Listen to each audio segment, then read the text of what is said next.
자, 오늘도 수요 예배에 또 함께 동참한 여러분, 또 인터넷으로 또 현장에서 같이 예배에 동참한 모든 성도 여러분, 오늘도 하나님께서 우리에게 예비된 또 새 은혜와 또 말씀 속에 우리의 기도의 제목을 발견하는 그런 귀한 시간 되어지길 바라겠습니다. 자, 오늘 요나서 4장의 말씀을 6절에서 11절의 말씀, 자, 제목을 제가 하나님의 마음, 이미 벌써 제목 들으시면 어떤 내용을 같이 말씀을 나누려고 하는구나 이미 다 이해가 되셨을 텐데요, 좀 부제목으로 말씀을 좀 또 제목 하나를 좀 든다면, 자, 선교의 주인 되신 하나님, 선교의 주인, 선교의 주역. 최초의 선교사가 누구라고 생각하십니까? 최초의 선교사, 사실 최초의 선교사는 하나님이 구약시대의 선지자들을 하나님이 보내셨어요. 선지자들이 구약시대의 그런 선교사의 사명을 감당하는데 누가 파송하셨느냐? 하나님이 파송하셨어요. 그런데 신약에 그분이 인간의 몸을 입고 이 지구촌에 선교하러 직접 오셨어요. 그러니까 예수님이 이 지구촌에 복음을 증거하러 직접 오셨어요.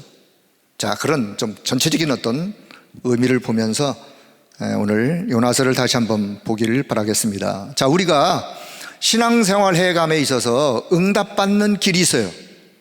응답을 받는 길이 있어요. 그 길을 잘 알면 응답받는 것이 그렇게 큰 어려움이 없겠죠. 그러나 그 길을 모르면 아무리 애를 쓰고 열심을 다하고 노력을 다해도 응답은 멀어질 수밖에. 그러니까 응답받는 길이 뭐냐? 그 길을 모른다면 찾으시면 되겠죠. 말씀을 통해서 응답받는 길이 이런 길이구나. 자, 그걸 잘 모르면 어떻든 자신을 한번 점검해 보면서 하나님이 뭔가 주시는 바른 길을 찾고 그 답을 얻으시면 된다라고 하는 말씀. 자, 그냥 아주 쉽게, 자, 하나님의 관심이 분명히 있을 것인데 하나님의 관심과 나의 관심이 다르다면 그 사람이 응답을 받으려고 아무리 애를 쓴다 할지라도 하나님은 내 관심에 관심 가질 이유가 없으시겠죠. 하나님이 관심 갖는 거기에 나의 오늘의 관심, 하나님이 지금 성취해 나가시는 그 길이 있는데 성취해 나가시는 그 속에 오늘 내가 있다면 그 자체가 응답이요, 축복이요. 그렇지 않습니까? 내 주머니에 뭐가 들어와야 응답이 아니라 하나님이 지금, 하나님은 거대한 계획을 가지시고 이 역사 속에, 우주 속에 당신의 하나님의 계획을 이루어 가시는데 그 이루어 가시는 흐름 속에 오늘 내 인생이 담겨 있다면, 내 삶이 담겨 있다면, 내 기능, 달란트가, 생업이 담겨 있다면 그 자체가 축복이요, 응답이요. 그렇죠. 그런데 반대로 그것과 방향이 안 맞다, 방향이 안 맞은 상태에서 아무리 애를 쓰고 노력을 하고 응답을 받으려고 몸부림을 쳐도 방향이 안 맞으면 헛수고죠. 안 빼도 될 힘을, 안 써도 될 돈을, 안 써도 될 시간을, 인생을 낭비하게 되어지는. 자, 그래서 응답을 받으려고 애를 쓰지 마시고 먼저 하나님이 가장 원하시는 거, 이루어 가시는 거, 그분의 관심, 그 방향을 잘 알고 거기에 맞추면 되죠. 자, 이런 생각을 가지고 오늘 이미 다 요나서 전체 내용이 어떤 내용이 다 알고 계시는데 다시 한번 우리 기도 제목을 좀 붙잡는 그런 의미에서 말씀을 좀 드리면서, 자, 서론적인 말씀. 자, 이 요나 선지자, 요나서가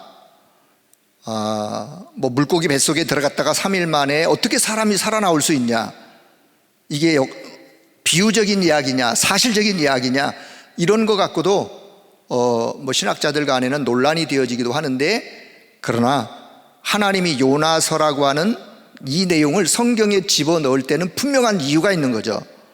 그래서 이것은 역사적인 사실 속에서 요나라고 하는 선지자, 요나 선지자가 활동했던 활동을 BC 782년, 자, BC 782년에서 750년 요 사이에, 오늘 좀 공부하는 의미로, 이미 요나서 다 아는 내용이니까 좀 공부한다 생각하시고 오늘 이 내용을 한번 좀 보시길 바라겠습니다. 자, 이때 활동을 했던 요나 선지자였는데 BC 760년경에 니느웨에 가서 억지 선교했지만 말씀을 선포한, 니느웨에 가서 말씀을 선포한 이후에 한 10년 후에 이제 요나가 생을 마무리하는, 여러분 AD, BC 이해하시죠? 예수님이 태어난 기점을 해서 그 이전을 BC, 숫자가 작을수록 가깝고 숫자가 클수록 멀어지는, 더 오래된, AD는 숫자가 클수록, 그죠? 숫자가 클수록 지금과 가까운 거죠. 2021년. 자, 그런 의미에서 요 숫자 개념을 좀 잘 이해하시면서, 자, 그래서 니느웨에 가서 메시지를 선포했는데 민족적 구원, 그리고 민족적인 구원의 역사가 일어났던 그런 일들이. 자, 그런데 꼭 기억도 하나 하셔야 될 게, 두 번째, 니느웨가 복음을 받고, 요나의 복음을 받고 민족적 구원, 민족적인 회개의 역사가 일어났는데 약 한 50년 이후에 니느웨가 아수르라는 나라의 수도예요. 이방의 나라 아수르의 수도인 니느웨, 복음을 받고 구원의 역사, 성령의 아주 강한 그런 민족적 구원의 역사가 있었는데, 약 50년 후에 이 아수르가 어디한테 멸망을 당하느냐? 바벨론한테 멸망을 당해요. 왜 멸망을 당하느냐? 역사적으로 보면 아수르가 복음을 요나를 통해서 받았음에도 불구하고 시간이 가지고 세월이 가면서 이 복음의 후대운동, 복음운동, 말씀운동, 전도운동, 후대운동, 이것이 활발하게 일어났으면 그렇지 않을 텐데, 결국은 아수르가 또 이방신상에 하나님을 멀리하면서, 자, BC 612년 아수르에게 멸망을 당하는, 아수르에게 멸망을 당하는. 그러면 보세요. 760년에 요나의 전도 선교를 통해서 억지 선교했지만 하여튼 구원의 역사, 전 민족적인 회개의 역사가 일어났어요. 왕까지. 그런데 612년이면 약 한 50년 후에 어떻게 됐다고요? 아수르는 바벨론에게 멸망을 당하는. 자, 이런 걸 보면서 역사적으로 우리가 뭘 좀 기억할 수 있느냐? 한 세대를, 아버지 세대, 아들 세대, 손자 세대, 한 세대를 약 40년에서 50년을 잡아요. 한 세대가. 그러면 한 세대에서 다음 세대로 이 축복이, 이 복음의 언약이 전달되어진다는 것은요, 기적적인 일이에요. 그 세대가 그 다음 세대에게, 그 다음 세대가 또 그 다음 세대에게 계속해서 복음이 전달되어지는 것은, 이건 어마어마한, 한국 교회가 사는 길이 어디 있느냐? 우리 선배들이, 믿음의 우리 선배들이 가졌던 그 신앙, 그 믿음을 우리 후대들에게, 후대가 그 후대에게 계속해서 전달되어지는 것이 점점 힘해진다면 한국 교회도 결국은 영적인 어려움 속에 교회가 힘을 잃겠죠. 그러나 반대로 계속해서 이 복음이 후대에게 전달되어지고 후대가 복음운동, 전도운동, 후대운동 끊임없이 여기에 헌신한다면, 그런 일꾼들이 일어난다면 한국교회는 점점 더 큰 성장과 더불어 세계를 복음화하는데 큰 역할을 당연히 하겠죠. 자, 그런 의미로 우리가 후대를 두고 기도해야 될 이유가 여기 있는 거예요. 다시 말하면 제가 오늘 역사적인 사건 속에서 우리가 오늘 이 부분을 좀 보면서 그래서 아수르도 복음을 받았지만 50년 후에 결국은 바벨론한테 멸망을 당하면서 또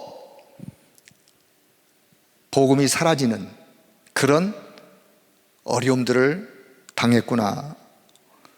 자, 두 번째는, 자, 우리가 이 요나서를 보면서 요나서가 역사적인 사건이었다는 것을 증명할, 첫째, 요나서 1장 1절을 시작하면서 뭐라고 시작하느냐? 아미떼의 아들, 요나라는 사람이 누구냐? 아미떼의 아들이었다. 족보를 언급하죠. 아미떼의 아들 요나에게 하나님의 말씀이 임하였다. 그러니까 아미떼의 아들 요나로 본다면 그 역사적인 사건을 지금 이야기하고 있고, 자, 예수님의 교훈에 마태복음 12장 39절에 예수님이 유대인들을 향해서 말씀하시는데 요나의 표적을 말씀하세요. 뭐라고 마태복음 12장 39절에서 예수님이 말씀하시느냐? 악하고 음란한 세대가 표적을 구하나 선지자 요나의 표적밖에는 보일 표적이 없느니라. 그 뜻이 뭐라고 생각하시나요? 예수님에게 표적을 보여봐라. 당신이 그리스도냐? 그렇다면 표적을 보여봐라. 그때 예수님이 그래 내가 보이마. 예수님은 그렇게 반응 안 하세요. 요나의 표적밖에는 보일 것이 없다. 그 말은 요나가 물고기 뱃속에서 3일 동안 갇혀 있다가 나중에 밖으로 나왔어요. 그 의미는 예수님은 지금 미래에 당신이 십자가를 지고 죽었다가 3일 만에 부활할 거에 대한 의미를 담고 요나의 표적을 지금 그렇게 말씀하고 있는 거예요. 너희들이 표적을 구하느냐? 그렇다면 선지자 요나의 표적밖에는 내가 보여줄 게 없다. 죽었다가 3일 만에 내가 살아나는 그것이 하나님이 나를 보낸 증거니라. 그런 뜻이에요. 그거로 봐서 예수님도 거론할 만한, 구약의 사건을 거론할 만한 그 역사적인 사건이었기 때문에. 자, 지리적인 이해. 세 번째는 우리가 지리적으로 좀 이해를, 자, 첫째는 오늘 욥바라고 하는 항구가 나오죠. 욥바. 자, 욥바는 항구 도시인데 솔로몬이 성전을 건축할 때 이 항구를 통해서 뗏목으로 레바논에 있는 백향목들을 실어왔어요. 에스라 3장 7절. 나중에 한번 찾아보세요. 에스라 3장 7절의 말씀. 학사 에스라 성벽 재건하는 그런 일에 함께 동참했던 선지자였죠. 그런데 솔로몬 성전 지을 때 욥바 항구에 큰 배들이 뗏목을 해서 주변에 있는 그런 나무들을, 백향목들을 실어와갔다. 그에 쓰였던 항구 중에 욥바.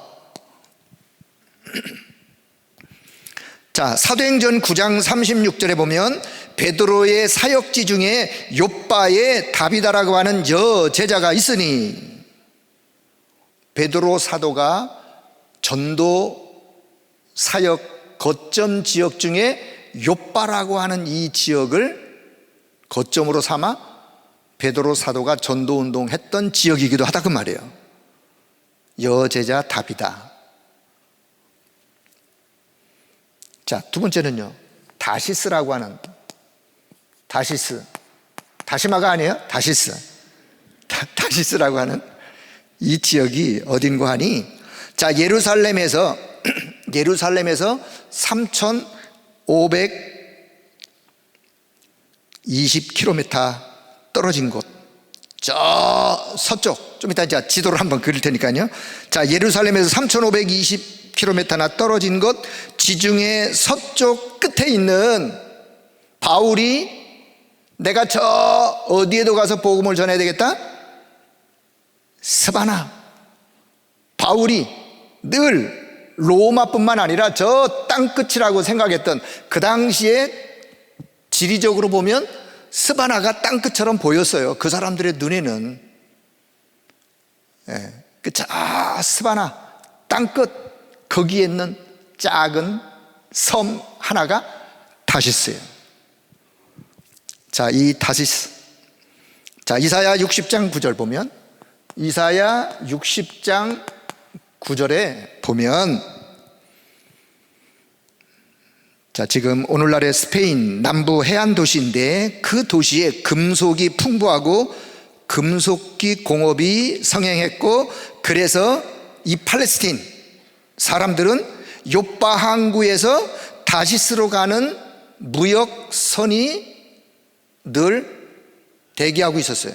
다시 말하면 요빠 항구에서 다시스로 가는 무역선들이 대기하고 있다가 거기서 뭔가 금속 이런 것들을 실어 나르면서, 그래서 이사야 60장에서 이사야가 일어나라, 빛을 발하라, 여호와의 영광이 내 위에 임하여 있느니라, 일어나서 빛을 발할 때 전 사방에서 금은 보화를 실은 것들이 돌아오게 될 것이요, 예언할 때, 이사가 예언할 때 다시스에서 금은 보화를 싣고 예루살렘으로 돌아올 이야기를 하고 있는 것이 성경의 기록이에요. 자, 이런 것들로 보아 지금의 이 요나서의 이 사건은 역사적인 사건일 뿐만 아니라 우리가 성경에서 좀 지리를 그래도 이해하는 것이 바람직하다라고 그렇게 생각이 되어서, 자, 2년 만에 또 한번 지도를 한번 또 그려보도록 하겠습니다.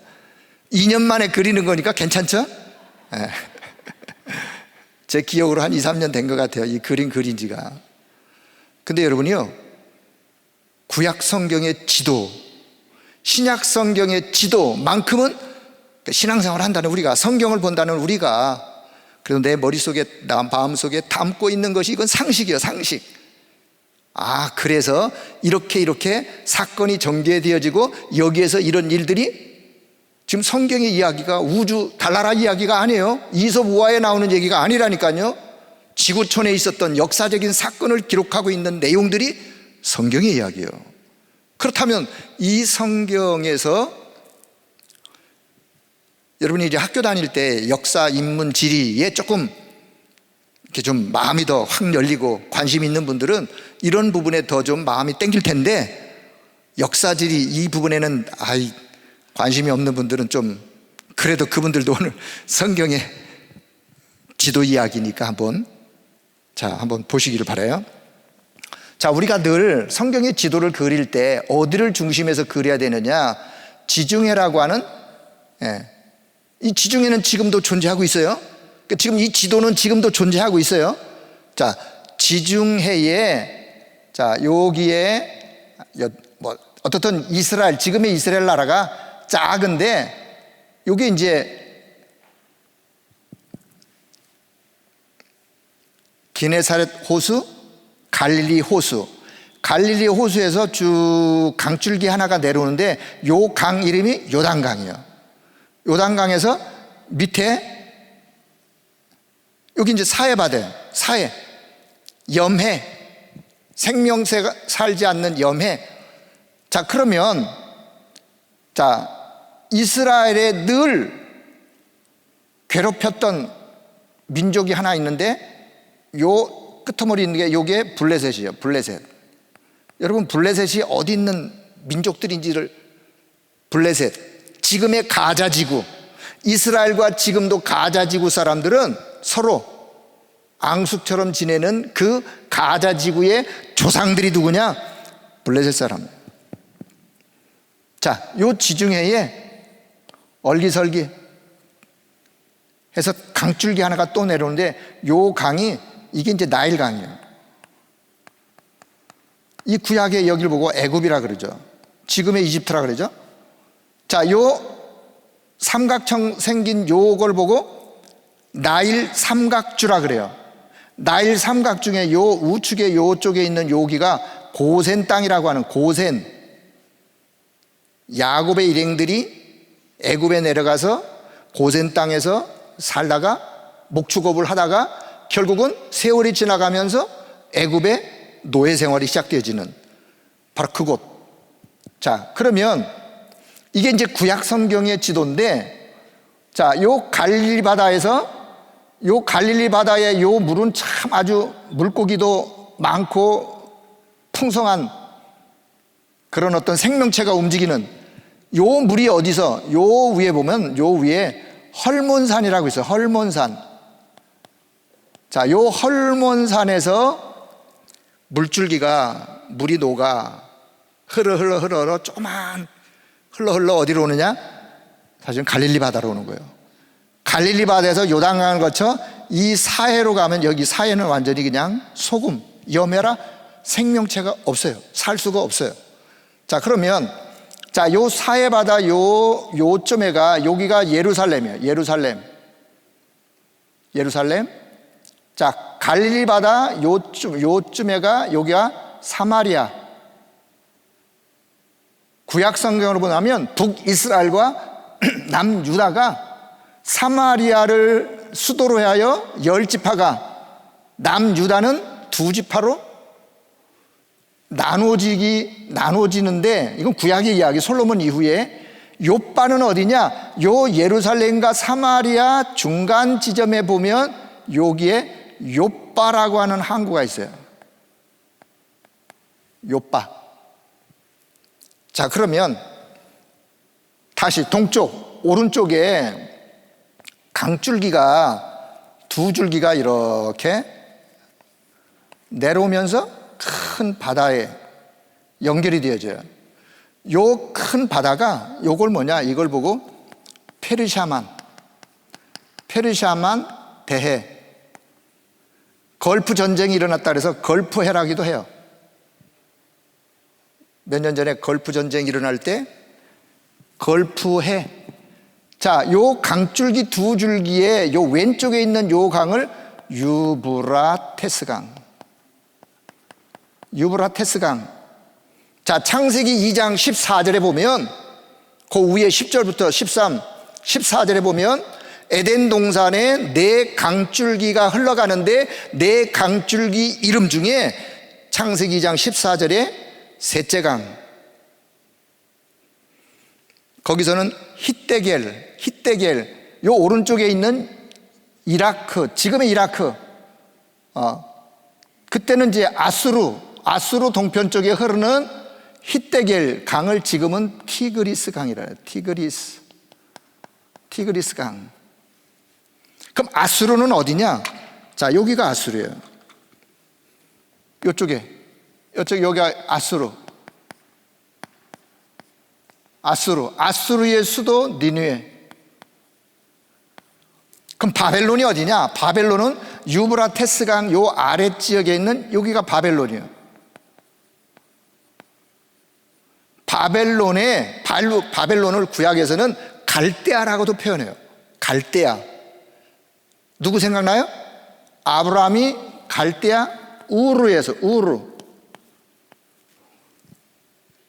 갈대아 우르에서 하나님이 아브라함을 불러 점점 위쪽으로 올라가서 위에서 이제 남쪽으로 내려오는, 여기가 이제 가나안 땅, 구약으로 말하면. 그러면 요 티그리스 강과 유브라테스 강 요 중간 지역을 요걸 보고 메소포타미아 지역이라 그래요. 고대 문명의 발생지 메소포타미아 지역. 그래서 요렇게 요걸 뭐 반달처럼 생긴 반달 지역이 고대 문명의 아주 큰 발생지 지역으로, 이거는 일반 학교에서도 학생들이 배우는 이야기입니다.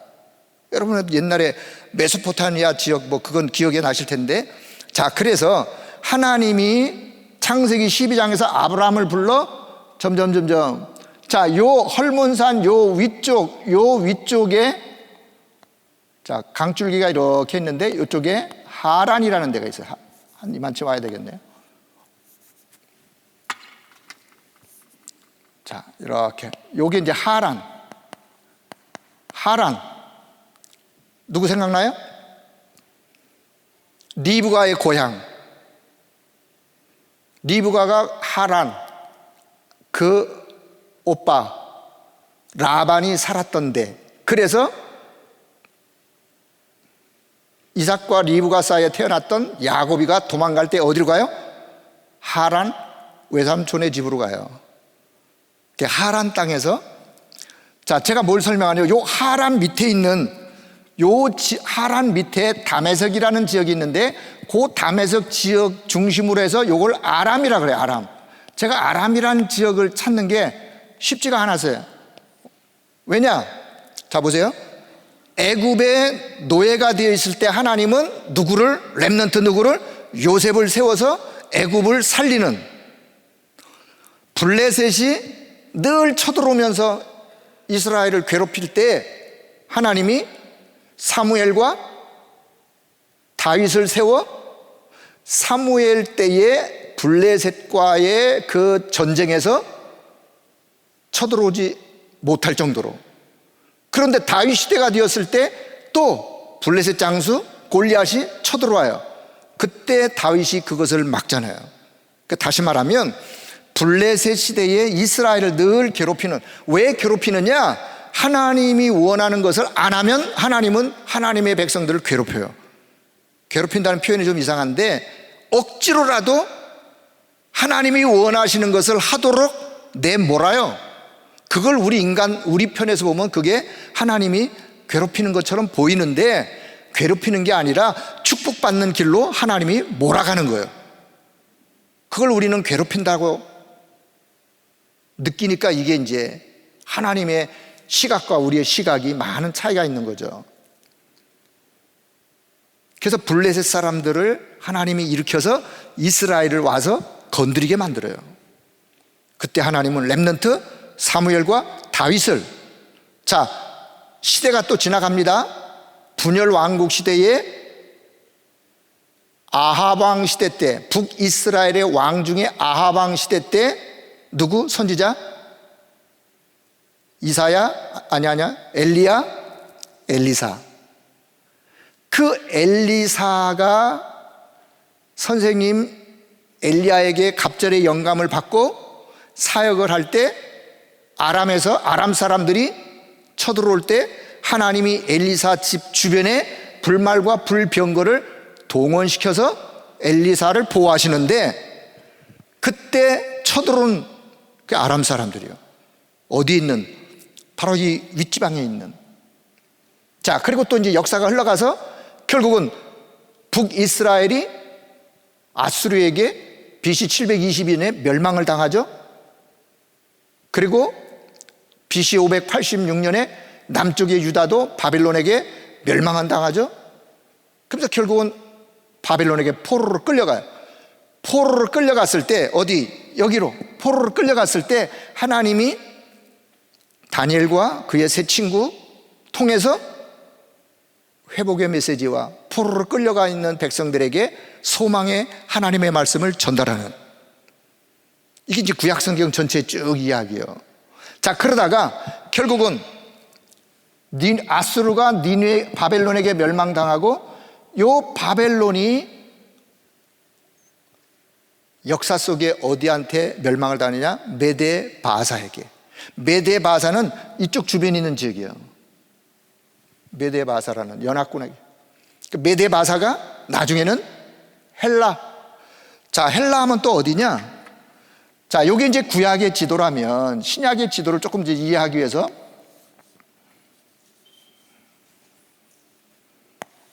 그냥 뭐 여러분 그냥 안 그리셔도 괜찮아요. 이런 게 있나 보다. 그냥 이해하시면 돼요. 자, 서바나가 어디냐? 여기가 서바나예요. 서바나. 여기 어디냐? 여기가 이제 유럽이에요. 유럽. 지금의 유럽. 유럽 중에서도 독일을 기억해요. 독일. 왜? 종교개혁 발생지였기 때문에. 자, 그러면 자, 요게 지금 소아시아. 소아시아의 수도처럼 활동했던 게 요게 에베소. 요게 어디냐? 여기가 드로아. 사도행전 16장. 아시아 지역으로, 여기 소아시아요. 아시아 지역으로 가려고 그러는데 성령께서 우리에게 이쪽으로 와서 복음을 전해달라고. 이쪽이 어디냐? 여기가 마게도냐예요. 자, 마게도냐 첫 성이었던 여기 빌립보. 자, 여기 이렇게 태어났는데 여기가 어디냐? 사도행전 16장 빌립보, 사도행전 17장 데살로니가. 자, 요점에서 여기가 아덴. 그리고 항구 도시 고린도, 사도행전 18장. 자, 마게도냐, 요쪽 지역을 마게도냐, 이거를 이게 지금 그리스. 그 당시는 헬라라고도 부름. 헬라에게, 다시 말하면 바벨론이 메데바사에게, 메데바사가 헬라에게, 헬라가 로마에게 멸망을 당해 있을 때 이스라엘은 로마의 속국으로 있는, 이게 로마에서도 여기 뭐 이렇게 섬 같은 게 이렇게 섬 있고, 자, 이쪽에 섬 하나가 이렇게 있는데, 뭐 섬이 사실 뭐 작으니까 작은 그냥 섬 이렇게 있다 치고, 자, 여기 이제 지중해에 또 섬 하나가 이렇게 있어요. 자, 지중해 안에 있는 요 섬이 사도행전 13장에 나오는 바울이 제1차 캠프 갈 때 갔던 무속인을 만났던, 박수무당을 만났던 그 섬이 구브로. 자, 그리고 요 고린도 밑에 요게 이게 이제 그레데라고 하는, 그레데 항구 도시, 미항이라고 하는, 항구에서 미항, 이제 성경 나오는 다 지역인데, 자, 그래서 자, 그럼 보세요. 요나가 어디에서, 이곳 요빠라고 하는 여기에서 배를 탔어요. 하나님의, 이스라엘 선지자 중에 한 사람이었는데 하나님의 말씀을 받고 그 말씀을 따라 아수르 쪽으로, 니느웨를 향해서 가야 되는데 배를 타고 어디로? 요나 생각은 저 땅끝 어디요? 이렇게 해서 이 서바나, 거기 가면 편할 줄 알고, 거기 가면 그냥 뭐 다 잘 되겠지, 이 마음을 가지고 요나가 요바항에서 배를 탄 거예요. 자, 그러면 자, 이건 요나서 얘기고, 기왕 그림을 그렸으니까, 자, 이게 지금 이걸 보고 우리가 여기 지금 이스라엘, 이라크 지금의 이걸 보고 우리가 중동이라 그래요. 중동 아시아예요. 아시아.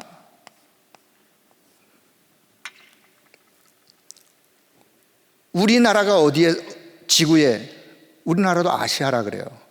극동아시아, 동쪽에 있는 아시아, 중앙아시아, 그리고 중동아시아. 그리고 이제 이쪽부터 이제 유럽으로 들어가요. 사실 요 드로아 위에 보면 여기에 로마가 나중에 동로마, 서로마, 이 로마 땅을, 이건 서로마고 동쪽으로 간 동로마를 이쪽으로 옮기는데, 여기를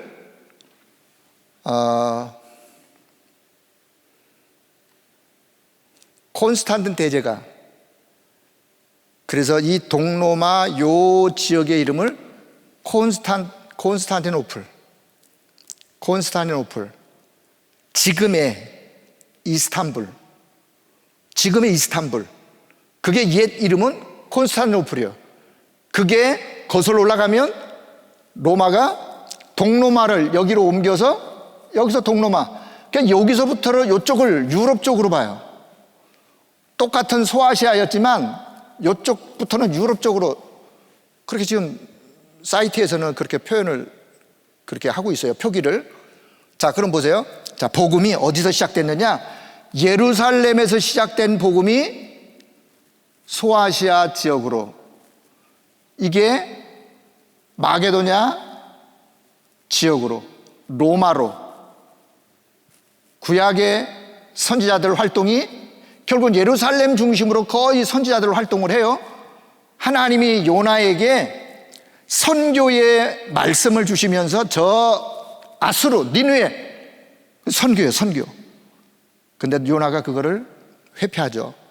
그럼에도 불구하고 하나님은 신약에 바울 사도를 들어서 예루살렘에 시작된 복음을 바울의 1차, 2차, 3차 사도행전 13장부터 캠프를 통해서 이 지역 전체를 복음화해가는. 자, 그러면 복음의 깃발이 지금 어떻게, 지금 로마에서, 다시 말하면 로마에서 독일의 루터를 중심으로 해서 복음이 다시 한번 개혁을 하지 않습니까? 종교가 개혁되어지는. 그래서 그 로마에서, 독일에서 시작되어진 종교 개혁이 유럽으로 확산되어지고, 유럽으로 확산된 것이 한 바퀴 삥 돌아서, 자, 지구가 둥그런데 이 뒤쪽에 이제 동서를 잇는 대서양이죠, 대서양. 요 대서양을 지나서 이렇게 가면 이쪽에 뭐가 있느냐? 이쪽에 이제 미국이 있는 거예요. 미국이. 미국에서 태평양을 건너서 오면 어디로 오느냐? 거기 이제 일본, 대한민국. 일본 오기 전에 날짜 분계선이 어디서부터 시작되느냐? 저 호주 밑에 뉴질랜드. 뉴질랜드는 우리보다 시간이 3시간이 앞서가요. 썸머타임 하면 4시간이 앞서가요. 그러면 뉴질랜드 주변에 바누아투, 그 주변 섬나라는 가장 해가 뜨는 걸 가장 먼저 봐요. 물론 태양이 움직이지 않지만 지구가 움직이면서 해 뜨는 것을 가장 먼저 보는, 그게 시간이 이렇게 보면서 일본, 대한민국, 중국, 그리고 뒤쪽으로 와서 중동아시아. 중동아시아, 그건 지구의 중동 가운데 지역이다. 지구 전체를 보면 막 그런 의미에서.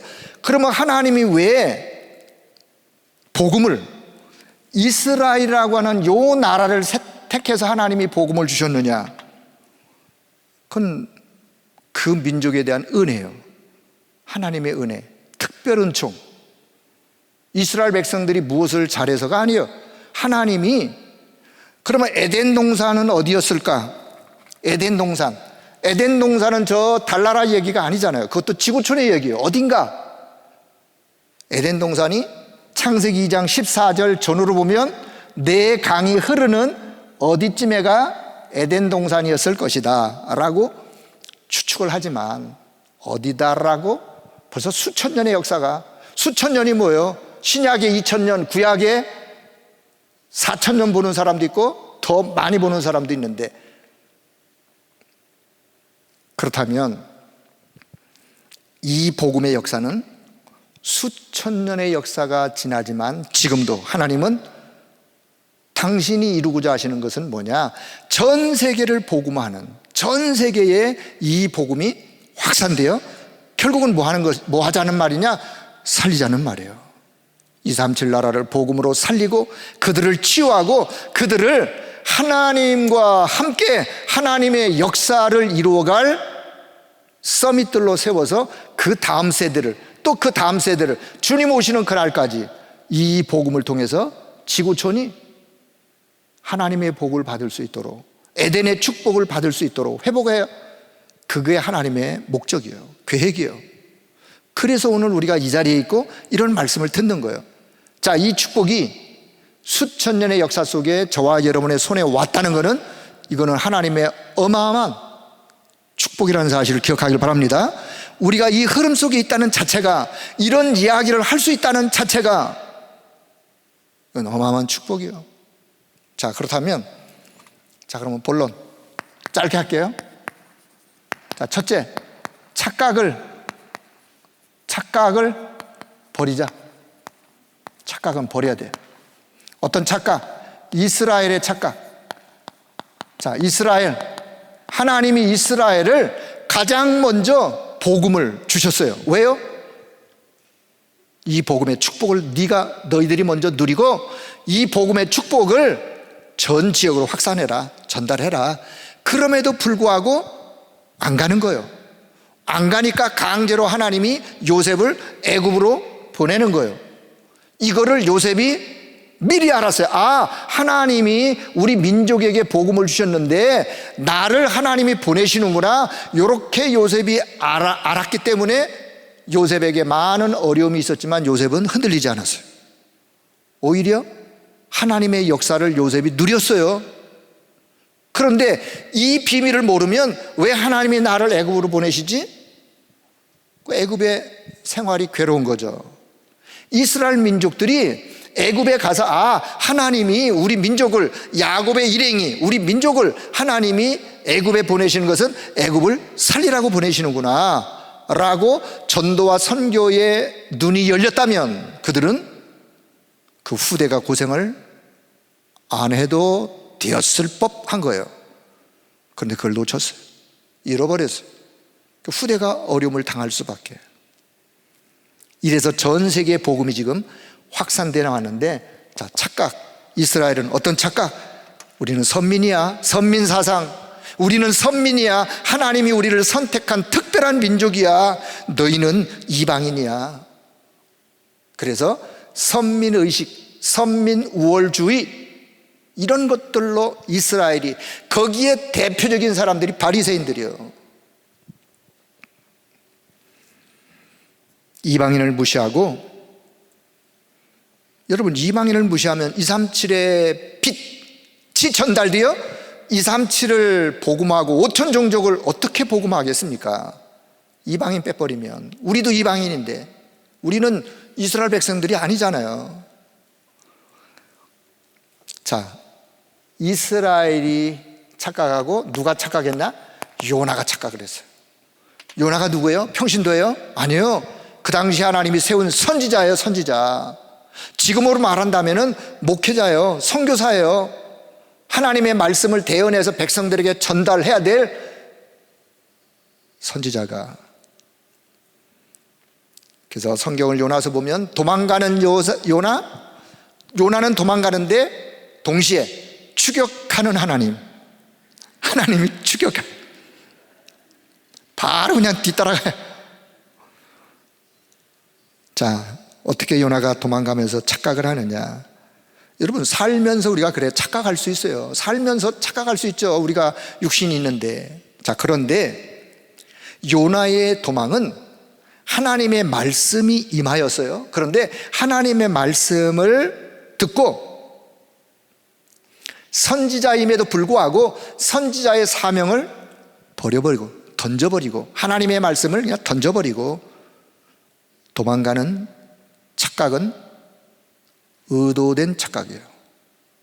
오늘 제가 말씀드리고 싶은 거는 누구나 착각할 수 있어요. 그래, 누구나 착각할 수 있지. 우리가 연약한데. 그런데 의도된 착각은 이거는 사단의 속임수예요. 사단의 속임수예요. 요나가 어떻게 생각하느냐? 그래, 나 한 사람 니느웨로 안 가고 그냥 도망가면 니느웨 백성들은 결국은 하나님의 심판을 받아 멸망할 거야. 왜? 늘 이 아수르 사람들이 자기네 나라 와가지고 자꾸 건드리면서 귀찮게 하고 힘들게 하고, 저놈의 원수 나라, 나 절대로 난 거기 가서 난 복음 말하라 안 할 거야. 왜? 그러면 그냥 그들은 하나님 멸망시킬 거니까. 요 생각이 요나의 생각 속에. 의도된 착각은 사단의 속임수요. 그래서 하나님의 얼굴을 피하여, 여러분 피할 수 있다고 생각하십니까? 하나님의 얼굴을 피할 수 있다고 생각하십니까? 그 생각은 큰 착각이에요. 사명을 버리고. 그런데 욥바항에 가보니까 마침내 다시스로 가는 배가 딱 기다리고 있는 거예요. 옳다커니 하나님의 성령의 인도네. 그 착각이요. 그 성령의 인도 아닙니다. 일이 잘 풀린다고 해서 성령의 인도가 아니라니까요. 우리는 생각하기를 내가 계획했던 거 일이 잘 풀리면 이거 성령 인도 아니에요. 하나님의 뜻, 계획, 관심, 방향과 안 맞은데 일이 잘 풀린다. 그럼 빨리 거기서 내려와야 돼요. 성령 인도가 아닌 거예요. 투자하는 것만큼 손해요. 물질 손실, 시간 손실, 인생 허비, 간 만큼 와야 돼요. 그러니까 손해요. 자, 요나는 어디까지 생각했느냐? 그래, 제비뽑기에서 뽑혔어요. 제비뽑기에서 요나가 당첨이 됐어요. 그건 아주 로또 당첨보다도 더 아주 확률적으로 어려운 당첨인데 요나가 당첨이 됐어. 그때 요나 생각은, 그래, 나 한 사람 죽으면 다 끝나는 거야. 사람들 보고 나를 바닷속에 던져서, 그 말은 뭐예요? 나를 바닷속에 던지면 내가 죽을 건데, 내가 한 사람 죽으면 저 아수로 멸망당할 건데, 자기 한 사람 죽는 것으로 요나는 다 끝나는 줄 생각했어요. 그게 착각이에요. 하나님은 사명 있는 그 사람을 어떻게 하든지 깨우쳐서 그를 살려서 하나님의 계획과 뜻을 이루어가도록, 그 축복을 회복하도록 하시는 게 하나님의 계획이에요. 그래서 요나가 그런 착각을 했지만 결국은 사단의 소리, 사단의 전략. 왜? 나 한 사람 죽으면 그거 사단의 소리요, 사단의 전략이에요. 자, 세 번째는요. 자, 어떤 착각? 여러분, 회개가 진정한 회개가 뭔지 아세요? 요나는 지금 물고기 뱃속에 들어가서 회개했어. 기도도 했어. 요나가 물고기 뱃속에 들어가서 회개한 회개는 진정한 회개가 아니라 자기 문제 해결을 위한 형식적 회개예요. 여러분, 우리가 회개를요, 어떤 회개를 날마다 해야 되느냐? 내가 하나님 앞에 잘못한 거, 그래, 회개 당연히 해야 되겠죠. 그러나 하나님과 전도 선교의 방향을 내가 못 맞추고 있는 거, 이것부터 우리는 회개해야 돼요. 이게 하나님이 원하는 회개예요. 하나님이 원하시는 회개, 어떤 회개? 내가 이거 잘못하고, 내가 이거 실수해가지고 이렇게 넘어지고 한 거, 그것도 중요하지만 하나님이 보실 때는요, 정말 하나님이 원하는 거 있는데 이거를 놓쳐버리고 하나님이 원하는 거, 한 영혼을 향한, 시대를 향한 전도와 선교, 후대를 위한 이 회개를 못하고 있는 것이 우리의 연약함이에요. 이게 회개가 돼야 되는 거예요. 진정한 회개란 전도와 선교의 방향을 맞추는 회개가 진정한 회개예요. 요나가 어디까지 진짜 착각을 했느냐? 가서 복음을 전했는데 이 니느웨 사람들이, 왕으로부터 그냥 전 백성들이 민족적 회개, 민족적인 구원, 성령의 강한 역사로 그들이 회개하고 하나님 앞에 돌아오는 모습을 보니까 요나가 이렇게 맞잖아요. 선지자로서 하나님 감사합니다. 나 같은 거 죽으려고 그랬는데 이렇게 보내셔서 복음을 전했더니만 니느웨 백성들이 이렇게 회개하고 하나님 앞에 돌아오는 거 보니까 내가 너무너무 감사합니다. 할렐루야 해야 되잖아요. 요나가 어떻게 했는지 아세요? 하나님을 향해서, 하나님, 내가 뭐라 그랬어요? 복음 전하면 니느웨 백성들이 회개하고 돌아올 건데 그래서 내가 다시스로 도망간 거 아닙니까? 오히려 하나님한테 대들었어요. 왜 하나님 그렇게 하십니까? 대들었어요. 감사의 마음이 아니라, 그거로 보아 요나의 회개는 진정한 회개가 아니란 말이에요. 진정한 회개였다면 하나님 감사합니다, 나 같은 것을 보내서 이 아수르 니느웨 백성들을 살리시다니요, 감사합니다. 당연한 거 아니겠어요? 그 백성들이 회개하고 하나님 앞에 돌아오는 모습을 보면서 요나가 성질을 냈다 그랬어요. 성질 부렸어요. 하나님 앞에. 하나님 왜 그렇게 하십니까? 그래서 하나님이 박넝쿨 사건을, 교훈을 말씀하시는 거예요. 자, 저와 여러분, 요나와 같은 마음을 우리 돌이킬 수 있기를 바랍니다. 우리의 착각, 나를 잘 보셔야 돼요. 요나 선지자를 통해서 나를 잘 봐야 착각을 벗어나는 거예요. 자, 두 번째. 자, 그렇다면, 자, 이제 하나님의 마음. 자, 이미 뭐 다 이해가 됐을 거예요. 자, 하나님의 마음은 어떤 마음이에요? 선교의 주인 되신 하나님은 지금도 전도자 한 사람, 하나님은 지금도 이 복음을 전달해 줄 전도자 한 사람을 세우기 위해서 도망가는 요나를 추격하여 깨닫게 하시고 세우기 위해서 하나님께서 모든 것을 총동원하세요. 총동원. 요나 한 사람을 깨우치도록 하기 위해서 하나님이요 총동원하시는데 뭘 준비시키느냐? 풍랑도 준비시키고, 물고기, 큰 물고기도 준비시키고, 박넝쿨도 준비시키고, 벌레도 준비시키고, 뜨거운 동풍도 준비시키고. 왜요? 전도자 한 사람을 깨우치기 위해서. 그렇게 해서 요나가 와서 복음을 전했지만 요나는 진정한 기쁨의 마음으로 복음을 전한 게 아니었다고 말이에요. 그럼에도 불구하고 니느웨 백성들이 회개했어요. 여러분, 전도자 한 사람을 세우기 위한 선교의 주인 되신 하나님의 마음, 오늘 우리는 그 마음을 담아야 돼요. 오늘 그 마음이 회복되셔야 돼요. 그 마음을 두고 우리가 기도하셔야 돼요. 그래서 하나님은 두 번째, 박넝쿨이라고 하는, 박넝쿨. 박 잘 모시나? 호박은 잘 아시는데, 시골에 가면 지붕 위에서 이렇게 해서 박넝쿨이, 요나가요 보니까 막 니느웨 백성들이 왕까지 막 다 회개를 하는 거예요. 성질이 나가지고 털썩 그냥 주저앉았어. 털썩 주저앉아가지고, 에이, 죽었으면 좋겠다. 물론 성경에 그렇게 기록은 안 돼 있는데 제가 보니까 그랬던 것 같아요. 에이, 죽었으면 좋겠다. 하나님이 찾아오셔서, 요나 왜 그러냐?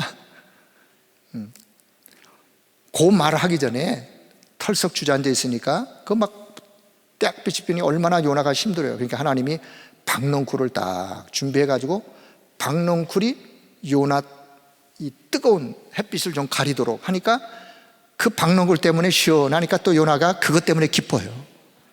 여러분, 박넝쿨 그거 하나 때문에 지금 기뻐하고 있다니까요. 기뻐하다가 진짜 영혼 구원받은 그 얘기하니까 성질내고 있어요. 우리의 관심, 우리의 마음가짐이 그 사소한 거, 인간적인 거, 그거 하나 가지고 기뻐하고 슬퍼하고 그것 때문에 눈물 흘리고, 여러분, 그 사람이 어떻게 2000 지교회 237 나라 5천 종족을 향한 하나님의 계획을 담겠습니까? 그 응답을 우리가 어떻게 이루어가겠냐 그 말이에요. 박넝쿨 딱 가려주니까 요나가 너무 기뻐하고 있어. 그러니까 하나님이 이놈 안 되겠네, 벌레를 딱 등장을 시켜서 벌레가 박넝쿨 밑둥을 살살살살 깔아 먹으니까 좀 있으니까 박넝쿨이 그냥 햇빛에 바짝 말라버렸어요. 바짝 마르고 나니까 그냥 그것 때문에 또 막 성질내는. 그래서 하나님이 요나에게 뭘 말씀하나요? 요나야, 네가 키우지도 않았고 재배하지도 않았고 물 준 것도 없고 한 이 박넝쿨이 너를 기쁘게 했는데 넌 이거 아끼지 않았느냐? 이 박넝쿨 네가 아끼지 않았느냐? 그런데 이 니느웨 성에는 12만 명이나 앞뒤 좌우를 분간하지 못하고 인생이 12가지 문제 속에 빠져서 멸망당하고 있는 영혼들이 있는데 너는 그 영혼들을 왜, 내가 그 영혼들을 귀하게 여기는 거 당연한 거 아니냐? 이 이야기를 지금 하나님이 요나에게 말씀하세요. 요나에게 박넝쿨 사건을 통해서 뭐를 교훈시키는 것 같으세요? 한 영혼의 소중함, 귀중함, 전도자 한 사람을 세우기 위한 하나님의 총동원, 박넝쿨의 교훈을 통해서 한 생명 한 생명, 디모데전서 2장 4절에 있는 말씀처럼 늘 또 반복하지만 디모데전서 2장 4절, 하나님은 모든 사람이 구원을 받으며 진리를 아는 데 이르기를 원하시는 하나님의 마음. 세 번째, 하나님의 마음은 그래서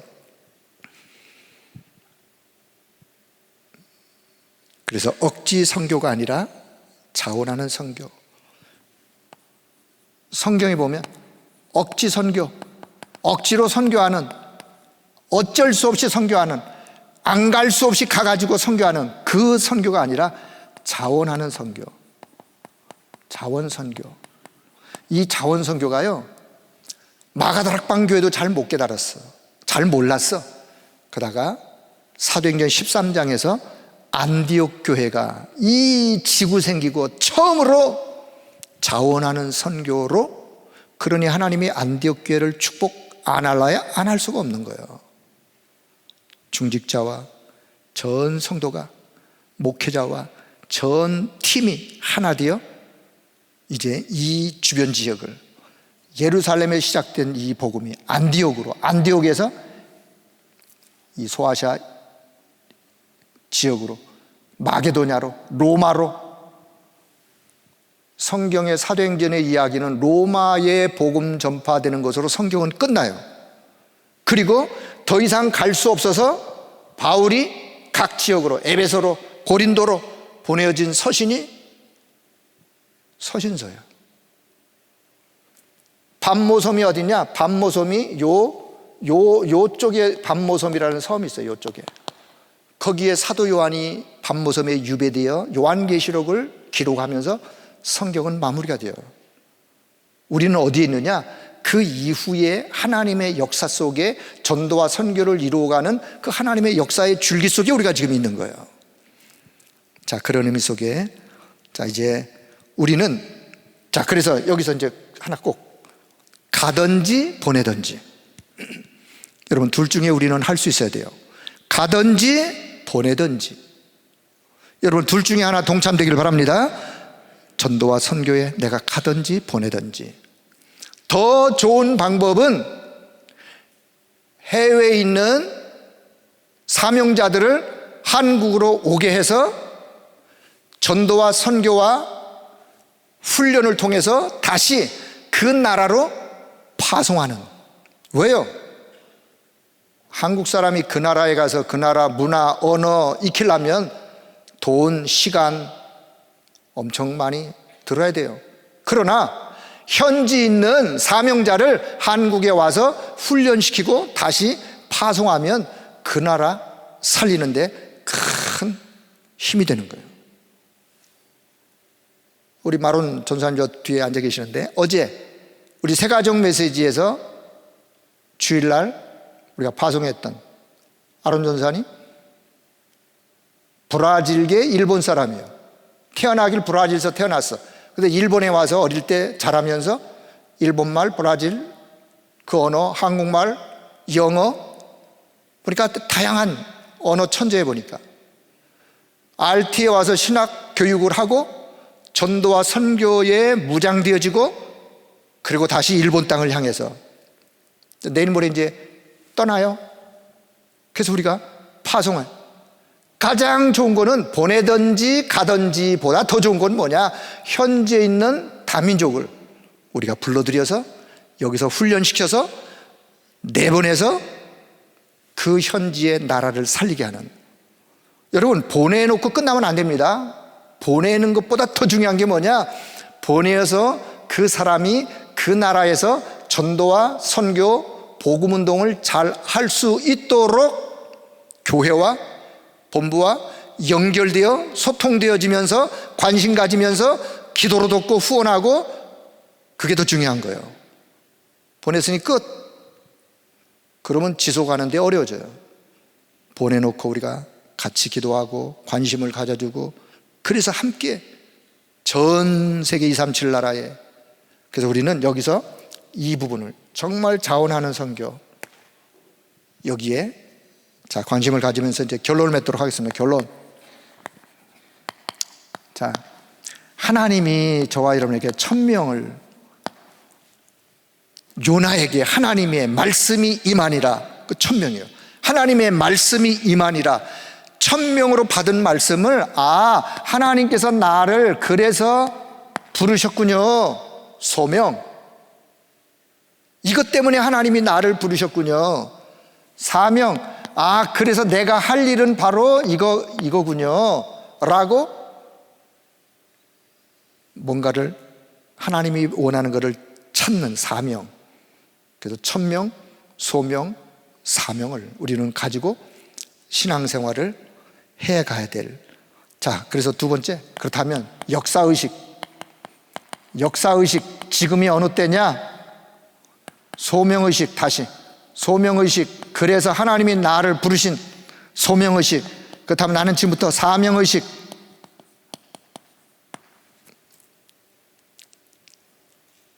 신학교 가는 사람들만에게 해당되는 게 아니라요. 자, 이것을 지금부터 평생 기도 속에 누릴 것. 자, 시간이 없으니까요. 이게 바로 성삼위 하나님과 오력. 오력이 어디서 나오느냐? 5가지 힘이 어디서 나오느냐? 성삼위 하나님으로부터 나와요. 그 힘을 가지고 우리는 일해. 가든지 보내든지. 자, 두 번째는 보호자와 9가지 세팅. 여러분, 기도가 뭐냐? 기도는 9가지 세팅을 누리는 게 기도예요. 다시, 기도가 뭐라고요? 기도는 9가지 세팅을 기도 속에 담아 기도 속에 누리는 걸 보고 기도라 그러는 거예요. 그러니까 지금부터 다른 기도는 그냥 참 내려놓으시고 3초월, 3생명의 역사, 3가지 전무, 그리고 지금 3시대가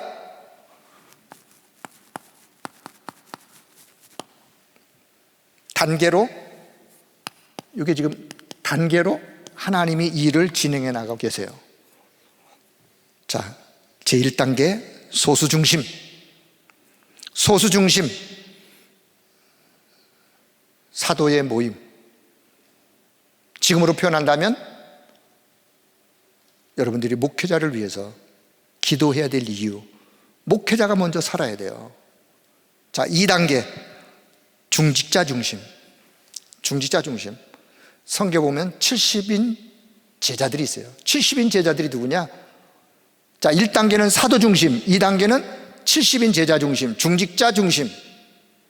3단계는 결국은 우리가 렘넌트와 부교육자 중심. 그래서 거기서 이제 70, 우리 지교회, 70 군대 전도운동, 이런 말이 나오는 거예요. 자, 우리 교육자들은 내년을 또 준비하시면서 내가 어떻게 70군데를 하지? 라고 생각하지 말고 기도하시면서 이런 생각을, 그래, 내가 1년에 20개, 30개 지역에 중직자 제자를 찾고 세우고 해서, 그러면 그들을 훈련시켜야 되겠죠. 그들이 여기에 동참할 수 있도록 세워야 되겠죠. 그래서 지교회를 내가 1년에 20개에서 30개 내가 이렇게 해야 되겠다. 그러면 3년에서 5년이라고 하는 계획이 나오겠죠. 그럼 그 이후에 여러분이 받을 응답은 이미 말씀 속에서 다 나온 이야기니까 그 응답을 누려가는 거예요. 자, 그래서 결론을 이제 맺도록 하겠습니다. 요나를 왜 하나님이 부르셨는가? 이유가 있지 않겠습니까? 저와 여러분 오늘 이 시대에 왜 부르셨나요? 하나님이 실수해서 부르셨나요? 그거 아니지 않습니까? 뭔가 하나님의 일을 이루기 위해서 우리를 부르셨다. 그렇다면 지금부터 정말 이 언약 붙잡고 하나님의 부르심 앞에 감사하시면서 늘 우리는 이런 중심, 하나님, 나 같은 사람을, 나 같은 모자라는 사람을 하나님은 이 소중한 일에 부르셔서 이 일에 쓰임받게 한 거 감사합니다. 나를 통해서 구원의 역사가 일어나는 거 감사합니다. 나에게 보좌에 오력으로 9가지 세팅의 기도가 기도되어 그 속에서 날마다 힘을 얻고 그 힘 가지고 내가 살고 나와 관계된 사람 현장 살리는 증인으로 우리 교회에 가장 필요한 곳에 증인으로 그렇게 하나님이 나를 쓰시옵소서. 늘 감사하며 기도하면서 여러분 응답받는 여러분 모두가 되기를 주의 이름으로 축복합니다. 기도합니다. 하나님의 은혜를 감사합니다. 다시 한번 요나서의 말씀을 묵상하며 우리가 회복해야 될 부분들을 기도의 제목으로 붙잡고 전 성도가 다시 한번 영적으로 소송되어지고 오늘 나를 부르신 하나님의 이유를 발견하며 현장의 증인으로 교회를 살리고 우리 교육자들을 살리며 시대의 현장 살리는 그런 귀한 사명 잘 감당해 나가는 우리 모든 성도들 되도록 성령 하나님이 역사해 주옵소서. 감사를 드리며 우리 주 예수 그리스도의 이름으로 기도드리옵나이다. 아멘.